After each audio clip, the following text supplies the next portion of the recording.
Welcome back hedge traders to the India's most powerful live trading journal. इस journal के अंदर में हम एक 1 CR के पोर्टफोलियो को ग्रो कर रहे हैं at a level of around 10% to 15% every single month. And इस वीडियो के अंदर में हम लोग लेजर्स का एनालिसिस करेंगे from the month of September to the month of January. मतलब सितंबर, अक्टूबर, नवंबर, दिसंबर, जैन, 5 महीनों के अंदर में क्या ट्रेडिंग्स हुई, क्या स्ट्रक्चरिंग्स बनी, कितना P&L जनरेट हुआ है और किस तरीके से रिटर्न्स ग्रॉस इन हुए हैं इन 5 महीनों के अंदर में। I am Varun. I will be sharing my decade-long experience with you of working with the institutional funds and all. तो आपको मैं अपना जो एक्सपीरियंस है, किस तरीके से हम लोग सोचते हैं, कैसे हम वर्कअप करते हैं, I will guide up as much as possible in this particular video. इस वीडियो के पहले सेगमेंट के अंदर में रहेगा एनालिसिस ऑफ लास्ट 5 मंथ्स, कितना P&L जनरेट हुआ उसके अंदर में। उसके बाद में सेकंड सेगमेंट के अंदर में हम डिस्कस करेंगे जो काउंटर्स हमने ट्रेडअप किए थे, 5 काउंटर्स जो हमने लास्ट 5 मंथ्स के अंदर में ट्रेडअप किए हैं स्विंग के अंदर में, उनका कितना P&L जनरेट हुआ। And then in the end हम लोग एक लर्निंग लेसन जो कि PCR के अंदर में रहने वाला है एट द एंड, उसके अंदर में हम लोग उस पर डिस्कस करेंगे। तो let's start the video. Start करने से पहले I will be refreshing the page and हम आगे फिर इसको प्रोसीड करेंगे। जनरली जो प्रॉफिट जनरेट हुआ है लास्ट 5 मंथ्स के अंदर में, that is approximately 97.82 lakhs। Okay, अब कैसे स्ट्रक्चरिंग्स हुई हैं, कितना P&L जनरेट हुआ है, इस पे अभी हम वर्किंग करेंगे। स्टार्ट करने से पहले I am just refreshing the page and then let's move forward.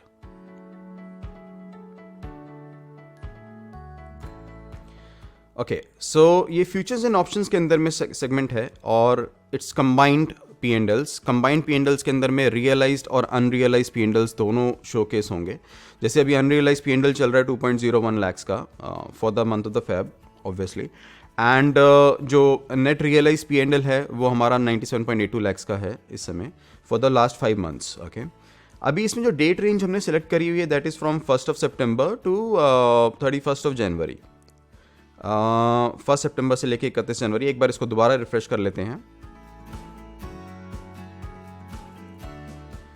Right, सो अब हम देखो जो भी ट्रेडिंग्स होती है ना, जो भी हम ट्रेड अप कर रहे हैं, हमें कभी भी लाइक मैसिव रिटर्न्स, ये जो प्रॉफिट्स हैं ये ग्रेजुअली डेवलप हुए हैं। ये 10% से 15% की ग्रोथ से जनरेट हुए हैं, क्योंकि जब भी आप कुछ जनरेट करते हो वो नेक्स्ट मंथ के अंदर में कंपाउंड हो रहा है। नेक्स्ट मंथ के अंदर में you are using that similar funds to generate higher returns on that. ठीक है, तो जैसे जैसे आपकी ग्रोथ जनरेट होती है, आपके पास में एक बफर क्रिएट होता है, आपके पास में एक रेवेन्यू क्रिएट होता है, जिससे कि नेक्स्ट मंथ में ग्रोथ ज़्यादा जनरेट होती है। ऑप्शन राइटिंग में आपके पास में हमेशा एक एज होता है। वो एज क्या है? आपके पास में थीटा डीके है, आपके पास में आप यूज़ कर सकते हो हाई वॉलेटिलिटीज़ पे सेल करके वेगा को भी आप यूज़ कर सकते हो, और आप डेल्टा को भी यूज़ कर सकते हो अगर आप डायरेक्शनल हो किसी भी सेगमेंट के अंदर में। मेरी जो सारी ट्रेडिंग्स होती हैं दे आर ऑलवेज डायरेक्शनल। कभी भी मैं डेल्टा न्यूट्रल करके ट्रेड अप नहीं करता हूँ, ये आपको ध्यान रखना होगा। ये काफ़ी बार ये क्वेरीज आती हैं कि डेल्टा न्यूट्रल स्ट्रेटजीज मेरे हिसाब से इतनी स्ट्रांग नहीं होती रिटर्न्स को जनरेट करने के लिए, क्योंकि जब हम सेफ्टी को ज़्यादा फोकस करेंगे ना तो हमारे रिटर्न्स उसके हिसाब से कम हो जाएंगे। और डेल्टा न्यूट्रल एक्चुअली में इतने सेफ नहीं होते जितना directional trades with hedge positions safe होते हैं। ये मेरा पर्सनल एक्सपीरियंस है, क्योंकि अगर आप किसी भी डेल्टा न्यूट्रल स्ट्रेटजी के ग्राफ पे जाओगे तो आपको उसके अंदर में एक यू शेप कर्व दिखेगा, कुछ इस तरीके से यू शेप की कर्व फॉर्मेशन उसके अंदर में होगी। ठीक है, तो अगर वो काउंटर वहाँ से आगे मूव करे या बैक एंड में मूव करे, दोनों केसेस के अंदर में on the spot you will be receiving some M2M losses. जबकि आप अगर डायरेक्शनल ट्रेड अप कर रहे हो तो you will be generating profit अगर वो आपकी डायरेक्शन में जा रहा है। अगर वो आपके अगेंस्ट मूव कर रहा है you will be having the M2M losses on that time, but in future it will be generating profits for you. So let's continue with the ledgers first of all, then will talk about all these learning lessons and all. या so let's continue with the ledgers. Ledgers में अगर हम structure up देखते हैं तो 3 counters इसके अंदर में ACC में ट्रेड अप हुए। 2300 की पुट थी, 2400 की पुट थी, 2500 की कॉल थी। तो जैसे मैं डिस्कस कर रहा था कि ट्रेड डायरेक्शनल होते हैं, तो इसमें वी कैन सी कि 2300 की पुट्स हैं, 2400 की पुट्स हैं, एंड सिर्फ 2500 क्वांटिटी के अंदर में हमारी 2500 की कॉल है। तो this is directional, this is a bullish direction. ठीक है, राइट। तो जो भी ट्रेड पंचअप हो रहे हैं इसमें तो सिर्फ 3 लेग्स फॉर्मेशंस हैं, ज़्यादा लेग फॉर्मेशंस की जरूरत नहीं पड़ी। सितंबर में ट्रेड अप हुआ था, उसके अंदर में सितंबर काउंटर के अंदर में it has generated certain profits like 54,000, 40,000, 24,000। तो कंसेप्ट ये है कि जब भी ट्रेड अप कर रहे हैं we are doing directional trade, क्योंकि हमें डेल्टा को भी अपने फेवर में लेके चलना है। उसे न्यूट्रल कर दोगे तो वो आपके फेवर में नहीं है, फिर आपके फेवर में सिर्फ थीटा है, ठीक है, राइट। और वेगा भी पता नहीं आपने कितनी वॉलेटिलिटीज पे सेल अप किया है, तो हमें तीनों को साथ में लेके चलना है। डेल्टा सबसे बड़ा होता है, ध्यान रखना, वेगा उसका छोटा भाई है, ध्यान रखना, और थीटा सबसे छोटा होता है। तो सिर्फ थीटा को अपने हाथ में कैप्चर करने से कुछ नहीं होगा, डेल्टा को कैप्चर करना है, वेगा को कैप्चर करना है, एंड थीटा को कैप्चर करना है। जब भी आप सेल कर रहे हो ऑप्शंस, थीटा आपके साथ में है ही, ठीक है। जब आप हाई वॉलेटिलिटीज पे सेल कर रहे हो, वेगा आपके साथ में है, और जब आप डायरेक्शनल हो तो डेल्टा आपके साथ में है, ठीक है, राइट। तो अब इसमें हम स्टार्टअप करते हैं अपोलो हॉस्पिटल के अंदर में। देखो हम ये बहुत सारे कितने पेजेस हैं, 21 पेजेस हैं, सारे पेजेस पे 22 पेजेस हैं, सारे पेजेस पे नहीं जाएंगे। Will give you the briefings कि कैसे ट्रेडिंग्स इसके अंदर में करनी होती है, ठीक है, राइट। मेरे को उसको 2 घंटे का वीडियो नहीं बनाना, ठीक है, तो will just get to the brief points on this. सबसे पहले इसमें हम ब्रोकरेज पे देख लेते हैं, ब्रोकरेज का पार्ट हम इस पे डिस्कस कर लेते हैं। देखो जो प्रॉफिट जनरेट हुआ अराउंड 99 लाख्स का था, एंड में कितना बचा 97.8 लाख्स, ठीक है। ब्रोकरेज कितनी थी इसके अंदर में, 23,620 की ब्रोकरेज थी। ब्रोकरेज इतनी कम क्यों होती है और ट्रांजैक्शन चार्जेस इतने कम क्यों होते हैं, क्योंकि अब ऑप्शन राइट कर रहे हैं, उसके अंदर में कोई ऐसा नहीं है कि रेगुलर बेसिस पे कोई ट्रेड स्ट्रक्चर्स हो रहे हैं, तो ऑब्वियसली इसकी वजह से ब्रोकरेज चार्जेस काफ़ी कम हो जाते हैं, ठीक है। एक्सचेंज ट्रांजैक्शन टैक्सेस जो हैं हमारे 50,000 समथिंग के हैं, इंटीग्रेटेड जीएसटी 13,000 समथिंग का, SEBI transaction charges 394, stamp duty 4332, security transaction charges 36,000। अब यही सारे ट्रेड्स अगर मैं फ्यूचर में कर रहा होता तो ये टैक्स, ये आपका जो चार्जेस है, ब्रोकरेज तो ऑलमोस्ट सेम रहती क्योंकि ज़ेरोधा टेक्स 20 रुपीज़ पर ऑर्डर, ठीक है, बट बाकी सेगमेंट जो है वो काफ़ी ज़्यादा एक्सटेंड हो जाता है। यही ब्रोकरेज मेरी 3-4 लाख की बैठती है अगर मैं फ्यूचर में ट्रेड अप कर रहा होता, तो ये भी एक एडवांटेज है ऑप्शन के अंदर में ट्रेड अप करने का, ठीक है। नेट P&L जो जनरेट हुआ है 97.82 लैक्स का जनरेट हुआ है, ठीक है, 9782,399 फॉर बीइंग प्रिसाइज, ठीक है। अब इसमें अपोलो हॉस्पिटल, अब पूरा तो हम इसको डिस्कस नहीं कर पाएंगे क्योंकि इसके अंदर में दिसंबर की पोजीशंस भी हैं, नवंबर की पोजीशंस भी हैं, ठीक है, और कितनी लेग फॉर्मेशन हैं अपोलो के अंदर में। नवंबर की थी, अक्टूबर में भी ये ट्रेड पुट फॉरवर्ड हुआ था, राइट, सितंबर में भी ये ट्रेड पुट फॉरवर्ड हुआ था। But we will understand the concepts one by one, हमें कंसेप्ट्स पे फोकस करना है, ठीक है। रिटर्न्स तो ऑलमोस्ट जनरेट हो रहे हैं from last lot of months, वो कंसिस्टेंटली जनरेट होते भी रहेंगे, बट कंसेप्ट्स पे फोकस करो। कंसेप्ट क्या है कि 5,000 की पुट्स थी, 5,200 की पुट्स थी, 5,300 की कॉल थी, 5,500 की पुट्स थी, ये दिसंबर का बता रहा हूँ, 5,800 की कॉल्स थी, ये स्ट्रक्चरिंग्स बनी थी दिसंबर के अंदर में अपोलो हॉस्पिटल के अंदर में। अब कितना रिटर्न जनरेट हुआ, एक नॉमिनल रिटर्न जनरेट हुआ 1.88 लैक्स, 21,000, 3,200, 18,000 और 12,000 का एक P&L इसमें जनरेट हुआ, ठीक है। तो इसमें ग्रॉसली ये लेग फॉर्मेशंस कभी भी एक साथ नहीं फॉर्म होती, मतलब ये अलग अलग इंटरवल्स के ऊपर में लेग फॉर्मेशंस होंगी, ठीक है, और ये हमेशा डायरेक्शनल होती हैं। ये कभी भी ऐसा नहीं होगा कि एक साथ पोजीशंस कर ली, delta neutral and market move कर रही है उसके हिसाब से हम उसकी सेगमेंट्स को कर रहे हैं, वो थ्योरेटिकल चीज़ें हैं, ठीक है। जब आप एक हायर लेवल पे वर्कअप करते हो, एक सेगमेंटेड वे में वर्कअप करते हो, तो इस तरीके से एडजस्टमेंट्स नहीं होती हैं। एडजस्टमेंट्स की जाती हैं futuristic movements of the counter के ऊपर में। मतलब अगर एक काउंटर ने एक मूवमेंट लेनी है अपवर्ड डायरेक्शन के अंदर में, ठीक है, आपका डेटा आपको ये बता रहा है कि उस काउंटर ने एक डायरेक्शन में मूवमेंट लेनी है, then you will be putting forward the trade accordingly, और आप उस मूवमेंट से पहले एडजस्ट करोगे, उस मूवमेंट के होने के बाद में एडजस्ट नहीं करोगे, ठीक है। इस पॉइंट को ध्यान रखना, राइट। और अगर हम P&Ls देखते हैं इसके अंदर में, अपोलो हॉस्पिटल ने हर महीने जनरेट करके दिया है प्रॉफिट अच्छा खासा, ठीक है। अगर ब्रेकडाउन्स देखते हैं ट्रेड के, तो इसमें आप ब्रेकडाउन्स किस तरीके से ट्रेड पंचअप होता है। 27 सितंबर को ये ट्रेड सोल्ड ऑफ था 87.9 पे, ठीक है, 87.9 पे, 87.9 पे, ठीक है, 27 सितंबर। इसकी कवरिंग हुई है हमारी 5.4, 5.4, 5.4 29 सितंबर को, ठीक है। तो इस तरीके से आपका ये ट्रेड फॉर्मेशन इसके अंदर में हुआ, ठीक है। अब अगर हम और ट्रेड्स देखते हैं और सेगमेंट्स में जाते हैं, देखो अपोलो हॉस्पिटल ने हर महीने जनरेट करके कुछ ना कुछ दिया है, ठीक है। बट वो इसलिए जनरेट करके दे रहा है क्योंकि उसकी आईवी स्ट्रांग थी उस समय, उसका जब हमने ऑप्शन को सेलेक्ट किया तो आईवी स्ट्रांग थी, उसका डायरेक्शन हमने पुट फॉरवर्ड किया, वो डायरेक्शन अगेंस्ट भी मूव करेगा तो we will be adjusting accordingly, right. So directions matter नहीं करते। जब आप ऑप्शन राइट कर रहे हो, अगर डेल्टा आपके अगेंस्ट जा रहा है तो you can adjust the positions, right. But आपको एडजस्टमेंट्स कैसे करनी है? काउंटर की फ्यूचरिस्टिक मूवमेंट्स के ऊपर में, राइट। अब हम नेक्स्ट पेज को गो थ्रू करते हैं। इसमें अगर हम देखते हैं तो अगर ब्रेकअप्स देखते हैं एयू बैंक का, राइट, एयू बैंक का ब्रेकअप देखते हैं, 25 ऑफ जैन को इसके अंदर में सेल पोजीशंस पुट फॉरवर्ड हुई 45 रुपीज़ के ऊपर में, राइट। 27 ऑफ जैन को भी सेल पोजीशंस इसके अंदर में पुट फॉरवर्ड हुई 40 रुपीज़, 39 रुपीज़, इस तरीके से, अलग अलग क्वांटिटीज अलग अलग टाइम पे। तो एक साथ में पोजीशंस नहीं बिल्डअप हो रही हैं, अलग अलग टाइम स्टैम्प्स के ऊपर में पोजीशंस बिल्डअप हो रही हैं। ये जो 39 है ये सारा एक साथ है। ये ऑर्डर जब पंच होता है तो कुछ ऑर्डर्स एक पर्टिकुलर अमाउंट पे कटते हैं, एक पर्टिकुलर वॉल्यूम पे कटते हैं, ब्रेकडाउन्स के अंदर में सारी डिटेल्स आती हैं, ठीक है।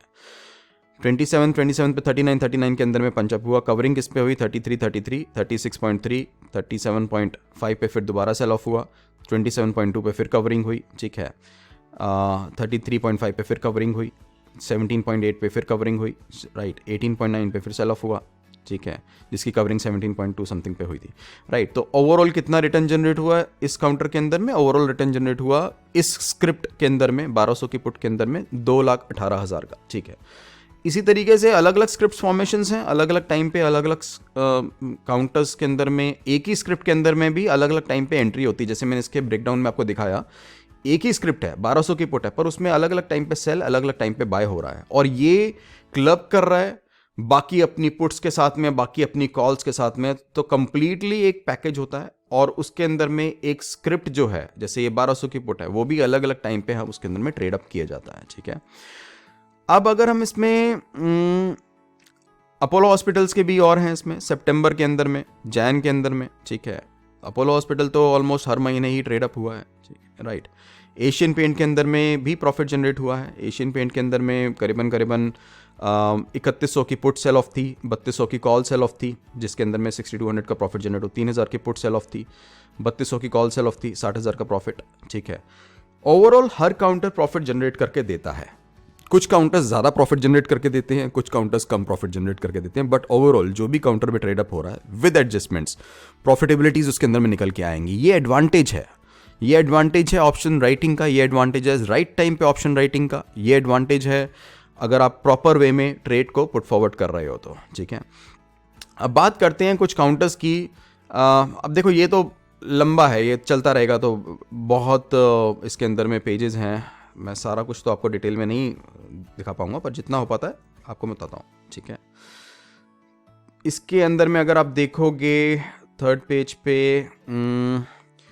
बजाज फाइनेंस ट्रेडअप है, एक्सिस बैंक ट्रेडअप है, तो ऑलमोस्ट एक महीने के अंदर में कितने काउंटर्स ट्रेडअप होते हैं? एक महीने के अंदर में 5 या 6 काउंटर्स ट्रेडअप होंगे, उनके अंदर में अलग अलग लेग फॉर्मेशंस होंगी। हर लेग फॉर्मेशंस के अंदर में जो एंट्रीज हैं वो अलग अलग टाइम पे इंक्रीज या डिक्रीज होंगी, उससे प्रॉफिट जनरेट होता है। कंसेप्ट क्या है? कंसेप्ट ये है कि हमेशा हमें किसी भी डायरेक्शन के अंदर में डेल्टा रखना है। इफ़ यू आर बुलिश हम डेल्टा पॉजिटिव रखेंगे, अगर हम बियरिश हम डेल्टा नेगेटिव रखेंगे, ठीक है। अगर हम ज़्यादा बियरिश तो हम डेल्टा को ज़्यादा नेगेटिव रखेंगे, ठीक है। और थीटा तो obviously we are selling options, वो हमेशा हमारे फेवर में होता है। वेगा हमें हमेशा ये कोशिश करनी चाहिए कि हाई आईवीज के दौरान में हम अपनी ऑप्शंस को सेल ऑफ करें। इन कम्बिनेशंस को अगर हम ध्यान में रखते हैं और राइट टाइम पे टाइमली पोजीशंस को एडजस्ट करते हैं। एडजस्टमेंट्स कैसी होनी चाहिए? एडजस्टमेंट्स फ्यूचरिस्टिक होनी चाहिए, मतलब कि अगर एक काउंटर ने एक मूवमेंट लेनी है उससे पहले हम उसको एडजस्ट करें। अगर वो मूवमेंट आती है well and good, you will be making good amount of profits. अगर वो मूवमेंट नहीं आती है still you are going to make up the profits, but आपको एटलीस्ट डायरेक्शनल तो रहना होगा, ठीक है, राइट। इस कंसेप्ट को समझो, क्योंकि आपको you need to be directional in all scenarios, right. अगर लास्ट 5 मंथ्स का भी ग्रॉस निकालते हैं तो अच्छा खासा P&L इसमें जनरेट हुआ है। अब हम मूव फॉरवर्ड करते हैं अपने जो काउंटर्स हमने ट्रेड अप किए थे, जो 5 हमारे स्विंग काउंटर्स थे जो हमने लास्ट 5 मंथ्स के अंदर में ट्रेड अप किए हैं, उसके अंदर में कितना प्रॉफिट जनरेट हुआ है, राइट। क्योंकि P&Ls हमने देख लिए, सारा स्ट्रक्चरिंग हमारा क्लियर हो गया। लास्ट 5 मंथ्स के अंदर में कितना रिटर्न जनरेट हुआ है वो हमने देख लिया, ठीक है। तो अब हम पुट फॉरवर्ड करते हैं कि किस तरीके से लास्ट 5 मंथ्स के जो हमारे काउंटर्स थे उसमें कितना रिटर्न जनरेट करके उन्होंने दिया है। नेट 5 महीने के अंदर में 97.82 लाख का जनरेशन है। इसका मतलब क्या है कि ऑन एवरेज 20 लाख का जनरेशन है एक महीने के अंदर में, ठीक है। और किस तरीके से पोर्टफोलियो ग्रो अप किया है, लेट्स सी ओवर हियर। सो ये डेटा हमारा है सितंबर से लेके जैन तक का, ठीक है। सितंबर के अंदर में कितनी ग्रोथ जनरेट हुई थी, ये हम बीच के जो वीडियोस आए थे उसमें भी हम लोग डिस्कस करते रहे थे। 11.49% का ग्रोथ जनरेट हुआ था सितंबर के अंदर में, ठीक है। अक्टूबर के अंदर में ग्रोथ जनरेट हुआ 9.68% का, विच वॉज लेस देन 10%, ठीक है। नवंबर के अंदर में ग्रोथ जनरेट हुआ 10.34% का, दिसंबर के अंदर में 8.81% एंड जैन के अंदर में 10.73%। अभी पोर्टफोलियो पहुंच चुका है 2.54 सीआर पे। हमारा ये फोकस है कि अप्रैल 2022 तक ऑब्वियसली हम 3 करोड़ 13 लाख को क्रॉस कर देंगे, जो हमारा स्टार्टिंग से टारगेट था जब हमने मई में स्टार्टिंग की थी, ठीक है। ये हमारा पहला साल है। 5 सालों के अंदर में इस पे वर्कअप चलता रहेगा, रेगुलर बेसिस पे ट्रेडिंग्स रहेंगी। अभी हमारे पास में बफर है 7.22% का, तो अगर अगले महीने 10% से कम भी जनरेट होता है तो 3 महीने बचे हैं, we will be generating more than 10% only, but अगर कम भी होता है तो this buffer will come in to role, ठीक है, राइट। वो 7% का हमारे पास एक्स्ट्रा एक रिटर्न है, क्योंकि एक्सपेक्टेड पोर्टफोलियो कितना था, वो था हमारा 2.35 सीआर अगर 10% से ग्रो करते हैं हम तो, बट अभी कितना चल रहा है 2.54 सीआर, तो अभी हम बफर में बैठे हैं, ठीक है। 18 लाख का बफर अभी हमारे पास में इसमें है, ठीक है, राइट। तो अब हम ये उन काउंटर्स को देखते हैं जिन काउंटर्स पे हमने प्रॉफिट जनरेट किया है इन लास्ट फ्यू मंथ्स, जो हमने ट्रेड्स अपलोड किए थे यूट्यूब के अंदर में। तो वो काउंटर्स आपके स्विंग के अंदर में आएंगे, ठीक है। माइंड ट्री का काउंटर था, इसके अंदर में टोटल लेग फॉर्मेशंस 8 हुई थी, जिसके अंदर में 3 कॉल राइट करी थी हमने, 5 पुट राइट करी थी हमने, ठीक है। एंड इसका जो P&L जनरेट हुआ, ये सबसे पहला ट्रेड था जो मैंने स्विंग ट्रेड्स के अंदर में दिया था अपना, ठीक है। एक अच्छी अनाउंसमेंट ये है कि कल एक और ट्रेड इसके अंदर में आने वाला है जुबल फूड के अंदर में, तो keep track of the tradings. कल आपको अलर्ट मिल जाएगा उसके अंदर में, अपनी नोटिफिकेशंस ऑन रखना। एंड फिर हम मंडे को उस ट्रेड को पुट फॉरवर्ड करेंगे। You can connect back on WhatsApp to take up that particular trade. उससे पहले वॉलंटियर एक्ट अपना कर लेना। माइंड ट्री के अंदर में जनरेशंस हुई हैं करीबन 10% की। इन्वेस्टमेंट्स थी 27.5 लाख की, ग्रोथ जनरेट हुई 2.87 लाख की। और फिर हमारा टाटा पावर काउंटर था 36 लाख की इन्वेस्टमेंट्स, ग्रोथ जनरेट हुई है 2.3 लाख की। Then it was Apollo hospital, जिसके अंदर में 6 लाख फॉर्मेशंस थी, 3 कॉल राइटेड थी, 3 पुट राइटेड थी, ठीक है। जिस समय ये मैंने ट्रेड आपको दिया था, ये मैं उसकी बात कर रहा हूँ। ये हर महीने अपोलो हॉस्पिटल ट्रेड अप हुआ है, बट जिस महीने हमने इसको यूट्यूब पे शेयर अप किया था, उस महीने के अंदर में जो कॉल राइटिंग्स थी, जितना पुट राइटिंग था, this was 3 call writings and 3 put writings, okay. And इसमें जो ग्रोथ जनरेट हुआ है करीबन 2.92 लाख का है, राइट। 12% का ग्रोथ है इसके अंदर में। जील के अंदर में हमारा 8 लाख फॉर्मेशंस थी, 4 हमारी कॉल राइटेड थी, 4 हमारी पुट राइटेड थी। ग्रोथ जनरेटेड हमारी 29 लाख की इन्वेस्टमेंट्स थी और 2.86 लाख का प्रॉफिट जनरेट था। ROI जो जनरेट हुआ 9.63% का है। एंड विप्रो के अंदर में 8.81% का है। टोटल प्रॉफिट जो अभी तक स्विंग के अंदर में हुआ है 13.4 लाख, जो मैंने शेयर किया है आपके साथ में यूट्यूब के ऊपर में। और इसी के अंदर में नेक्स्ट काउंटर आने वाला है जुबल फूड। एक्यूरेसी अभी तक 100% प्रॉफिट जनरेट करने की चल रही है इसके अंदर में, but it is not about the accuracy. बहुत अच्छे बड़े ट्रेडर्स होते हैं जिनकी सिर्फ 60% एक्यूरेसी होती है, still they are going to make up the money.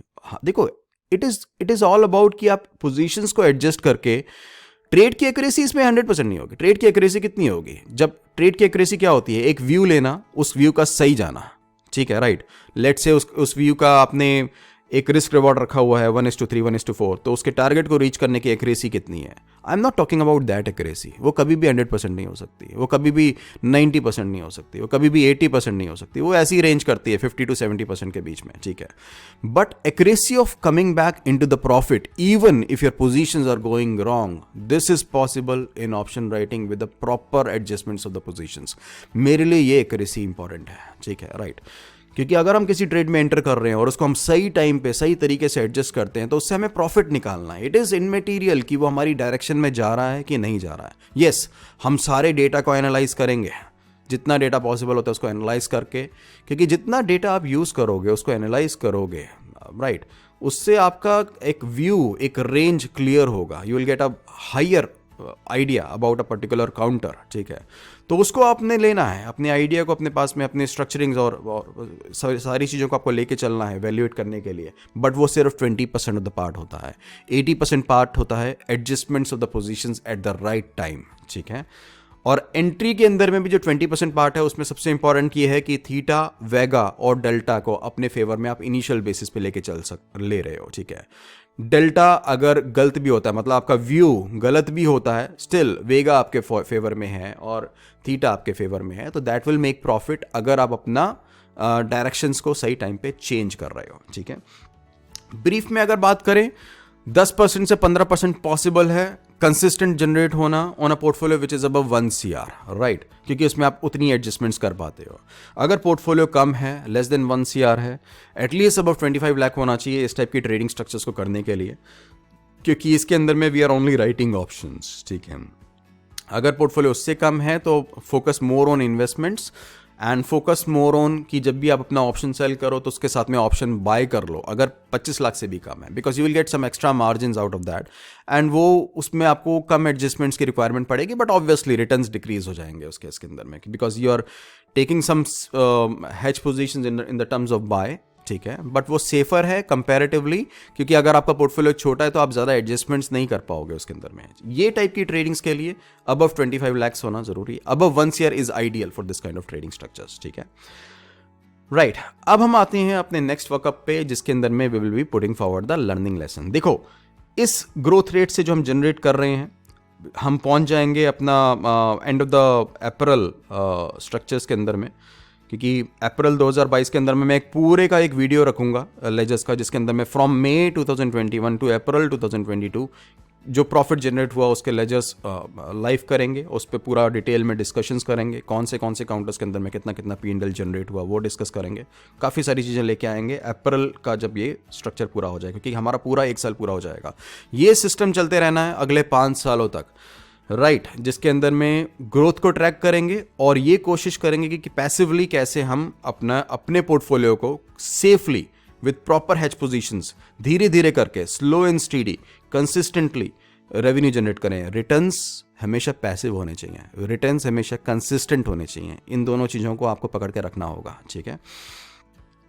Next आते हैं लर्निंग लेसन्स के ऊपर में। लर्निंग लेसन्स हमारा इस बार रहने वाला है PCR के अंदर में, राइट, और PCR के अंदर में हम लोग स्ट्रक्चर अप करेंगे, राइट, कैसे इसको हमने यूज़ करना है। तो एक सेगमेंट लेके चलते हैं निफ्टी का, राइट। ऊपर में जो ग्रीन में दिख रहा है वो हमारा प्राइस है, प्राइस एक्शन है, ठीक है, इन द लाइन फॉर्मेट। नीचे जो हमें लाइन में दिख रहा है वो हमारा PCR है। इसमें हम PCR के साथ में 5 SMA पुट फॉरवर्ड कर रहे हैं, ठीक है। तो 5 SMA simple moving average PCR की, ये आपकी डिनोट हो रही है इस ब्लैक कलर के अंदर में, ठीक है, राइट, और PCR डिनोट हो रहा है हमारा रेड कलर के अंदर में। PCR ज़्यादा स्ट्रॉन्ग होता है कंपैरेटिव टू, मैं काफ़ी बार बोल चुका हूँ, जो OI का हम देखते हैं कि OI बिल्डअप्स इस जगह पे ज़्यादा हैं, OI बिल्डअप्स इस जगह पे ज़्यादा हैं, दैट इज़ ओके। सबसे इम्पॉर्टेंट होता है, अब आज के टाइम में तो बहुत इंपॉर्टेंट हो गया है, क्योंकि आप अगर ऑप्शन को सेल कर रहे हो तो मोस्टली अब ट्रेडर्स उसके साथ में छोटी ऑप्शंस बाय करते हैं अपनी लिवरेज को बढ़ाने के लिए, राइट। तो उसलिए इंपॉर्टेंट हो जाता है कि OI डिफरेंशिएट हो जाएगा आपका, आप पुट में सेल भी कर रहे हो और आप पुट में बाय भी कर रहे हो, तो दोनों आपको OI का मिसमैच करके डबल दिखा देगा उसके अंदर में, राइट। तो इसीलिए हमारे लिए इंपॉर्टेंट अब OI का जो स्टैग्नेशन है, कितना वो OI ATM के पास वाले लेवल्स का OI इंपॉर्टेंट होता है, ATM से दूर वाले लेवल्स का जनरली हेज्ड होता है, ठीक है, वो बाय वाला OI होगा आपका, ठीक है। तो वो पास वाले लेवल्स का इंपॉर्टेंट होता है। उससे ज़्यादा इंपॉर्टेंट क्या होता है, OI से ज़्यादा इंपॉर्टेंट होता है PCR के अंदर में क्या चेंज हो रहा है, वो प्राइस के साथ में किस तरीके से चेंज कर रहा है, वो ज़्यादा इंपॉर्टेंट है as compare to any other segments. और PCR में भी क्या इंपॉर्टेंट है, PCR में भी change of PCR along with the price जब भी वो डाइवर्ज फॉर्म करे, that is also very important points to strike into. And जब वो एकदम से पिकअप करे, ठीक है, that is also very important point to look into, ठीक है। इसको स्टडी करते हैं और इसमें से कुछ पैटर्न्स और आइडियोलॉजीज निकालने की कोशिश करते हैं, ठीक है।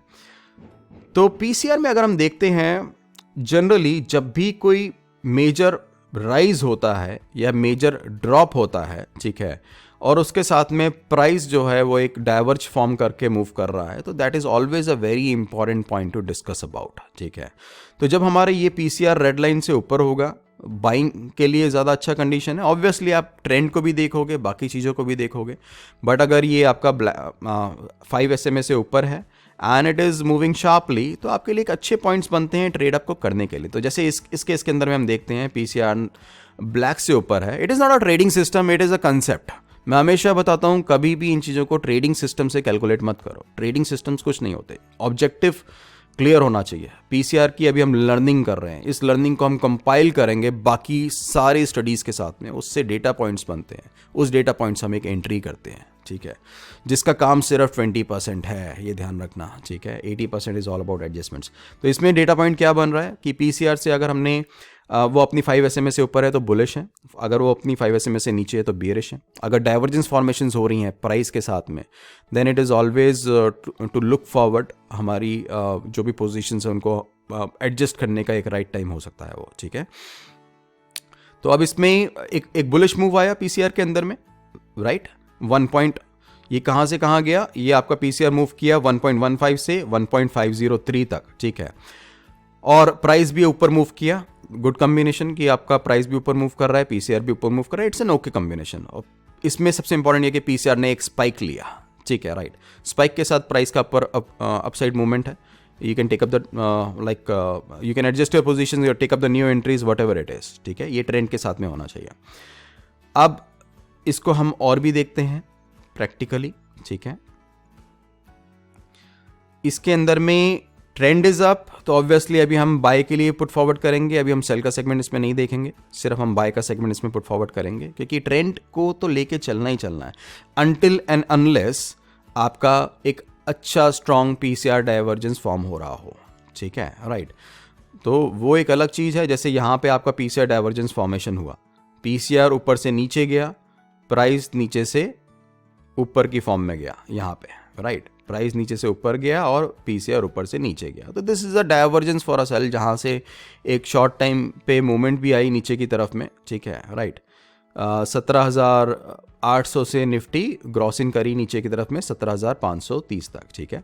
अब यहाँ पे क्या देखने को मिला, यहाँ पे ये देखने को मिला कि पीसीआर ने एकदम से जंप लिया ऊपर की डायरेक्शन में, बट स्टॉक प्राइस ने डिप किया नीचे की डायरेक्शन में 530 पे। पीसीआर ऊपर गया, प्राइस नीचे आया, तो ये एक डाइवर्जेंट पॉइंट है। डाइवर्जेंट पॉइंट का मतलब एक स्पाइक आई, प्राइस नीचे आया, तो ये बहुत ज़्यादा स्ट्रॉन्गर पॉइंट है, क्योंकि अगर स्पाइक आती और प्राइस ऊपर जाता तो वो इतना स्ट्रांग नहीं होता, राइट। बट अगर प्राइस नीचे आया और स्पाइक ऊपर आई है तो वो ज़्यादा स्ट्रॉन्ग पॉइंट बन जाता है हमारे लिए, ठीक है। तो ये बहुत अच्छा स्ट्रॉन्ग पॉइंट है और इसने बॉटम को एग्जैक्टली प्रिडिक्ट भी किया। 530 के लेवल्स पे एक बाइंग स्टार्ट हुई इसके अंदर में, ठीक है, जो कि करीबन हमने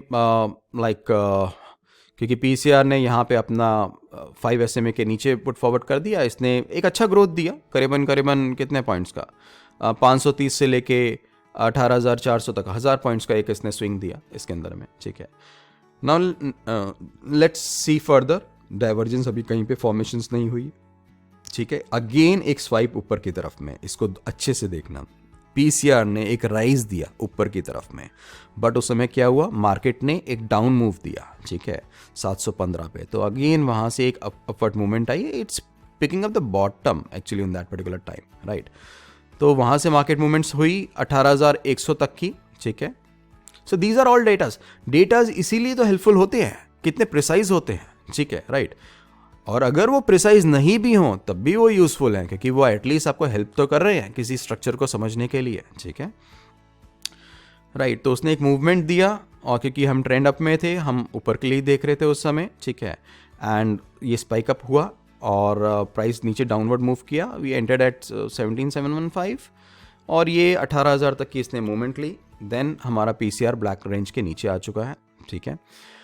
अब ब्लैक रेंज के नीचे तो आ चुका है, बट इसने एक बियरिश डाइवर्जेंस भी फॉर्म करी है, क्योंकि यहाँ से 18,122 से ये गया हमारा 18,141 तक, ठीक है, राइट। मतलब ऊपर की तरफ गया, बट पीसीआर ड्रॉप हुआ, PCR has drop from 1.1 to the levels of 1.01। तो वहाँ वो आप अपना it has drop from 1.08 to the levels of like 0.98, वो आप देख सकते हो. It is a bearish divergence formations. ठीक है, तो bearish divergence formations very good for a bearish move.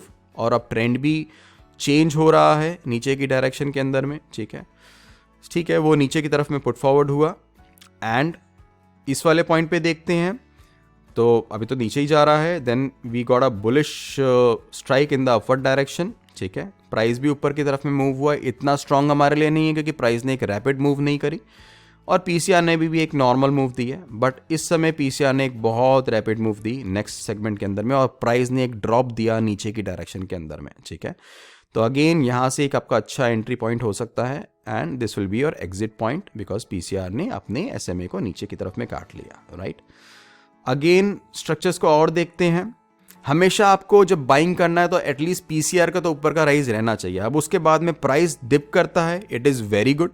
अगर वो प्राइस ऊपर मूव करता है तो वो मूव शार्प होनी चाहिए. ठीक है, राइट, दोनों सेगमेंट्स को यूज़ किया जा सकता है. ठीक है, राइट, तो this way it has kept on moving. यहाँ पे पीसीआर का बियरिश डाइवर्जेंस फॉर्मेशंस होता है. अगेन काउंटर नीचे मूव करता है.